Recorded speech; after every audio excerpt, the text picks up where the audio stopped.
नमस्कार आप सभी को। मैं सोनिया सिंह और स्वागत करती हूँ बीट द कंपटीशन पे। मैं बात करूँगी यहाँ पर जेएसए को लेकर के, जो एमआरएस का पेपर हमारा 17 ऑफ दिसंबर को कंडक्ट करवाया जा रहा है ना। तो जूनियर सेक्रेटेरिएट असिस्टेंट की अगर हम बात करें तो कुल मिलाकर के 759 वैकेंसीज हमारे हाथ में हैं, जिसमें कि मेल और फीमेल इक्वली अप्लाई कर सकते हैं।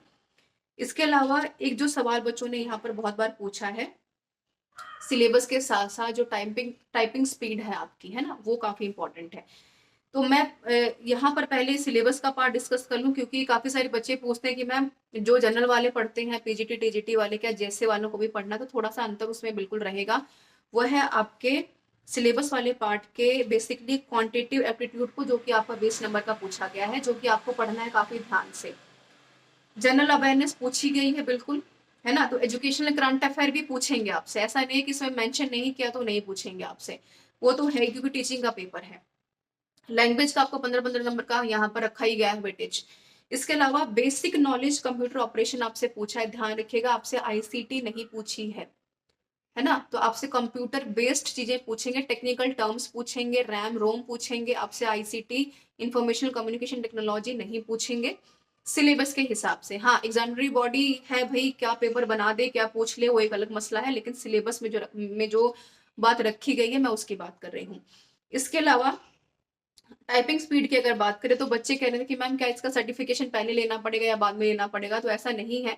कोशिश करें यदि चीजें पहले हो जाएं, क्योंकि जैसे के सिलेक्शन के बाद जो बच्चे शॉर्टलिस्टेड होंगे उनका होगा 50 नंबर का यहाँ पर टेस्ट कंडक्ट करवाएंगे, टाइप जो है राइटिंग टेस्ट का, है ना, जिसमें कि आपको चीज जो ध्यान में रखनी है कि हिंदी और इंग्लिश दोनों की जो टाइपिंग स्पीड है वो अलग अलग है।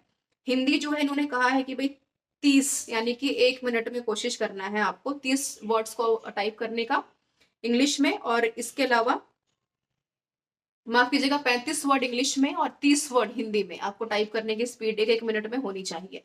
तो ये आपको ध्यान में रखना है। लेकिन यहाँ तक वही बच्चे पहुंचेंगे जो कि जेएससी का पेपर क्वालिफाई करके आएंगे, है ना, और उसके बाद 50 नंबर का इनका ये टाइपिंग स्पीड टेस्ट रखा जाएगा। क्वालिफाइंग होता है, कोई बहुत बड़ा मसला नहीं है।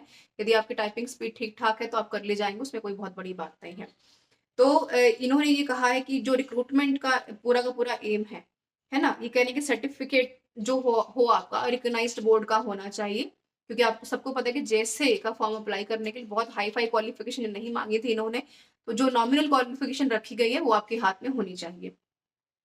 तो स्पीड जो है टाइपिंग की अगर पहले नहीं की है कभी तो जरूर प्रैक्टिस कीजिए, जो इंपॉर्टेंट है। यदि आपने पहले की है, थोड़ी बहुत टाइपिंग आपको आती है, तो थोड़ी सी प्रैक्टिस इंपॉर्टेंट है, क्योंकि जेएसए के बाद जो एग्जामिनेशन है हमारे इसका, अगर हम उसकी पूरी बात करें तो बहुत समय रिजल्ट आने में नहीं लगेगा, क्योंकि इलेक्शंस भी हैं अगले साल।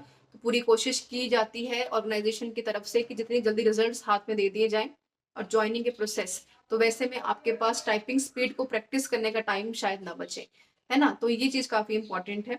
तो जैसे का पेपर दे रहे हैं तो क्वांटिटेटिव एप्टीट्यूड के साथ साथ कंप्यूटर बेस्ड नॉट आईसीटी, दो चीजें, और टाइपिंग स्पीड, ये तीसरी जो चीज है जो आपको ध्यान में रखनी है कि हल्के में मत लीजिए इसको, क्योंकि जैसे का पेपर जैसा है, बहुत मैक्सिमम कैंडिडेट्स ने अप्लाई किया मेल फीमेल में, वैसे में टाइपिंग स्पीड भी एक अहम रोल प्ले करती है आपको कंपटीशन में रखने में भी और बाहर करने में भी, है ना।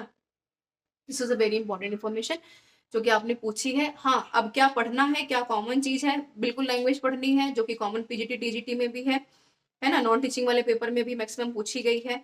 और जनरल अवेयरनेस बिल्कुल पढ़ेंगे ही आप, हिस्ट्री पॉलिटी है ना, ज्योग्राफी है, पढ़ेंगे ही। अवेयरनेस पूछा है तो भाई करंट भी पढ़ के जाना ही पड़ेगा, तो वो तो आपकी पीजीटी वाले पेपर में कवर हो जाएगा। और रीजनिंग एबिलिटी तो सब में पूछी है ना, तो यहाँ पर भी आपको अटेम्प्ट करना पड़ेगा। तो स्कोर जो है अगर आप अच्छा खासा कर पाएंगे तभी आपको एक सीट यहाँ पर इंश्योर करने का मौका मिलेगा। हालांकि अच्छी वैकेंसीज हैं, लेकिन ये नहीं भूलना कि कैंडिडेट्स के अप्लाई करने की संख्या भी उससे ज्यादा है। This is all about this session. All the best everyone. Links description box में है तीनों, एक बार चेक कर लीजिए।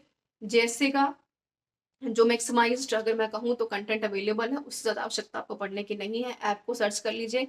और जेएससी का कंटेंट और कोर्स दोनों अवेलेबल है, जो कि आप देख सकते हैं, पढ़ सकते हैं। समय की कमी बिल्कुल है, ऐसे में स्मार्ट स्टडी कीजिए, मोटिवेटेड रहिए, क्योंकि मैटर करता है 40% सिर्फ आपकी तैयारी और 60% आपका motivation. This is all about this session. Thank you so much for being with everyone. कोई सवाल, कोई सजेशन जरूर दीजिएगा।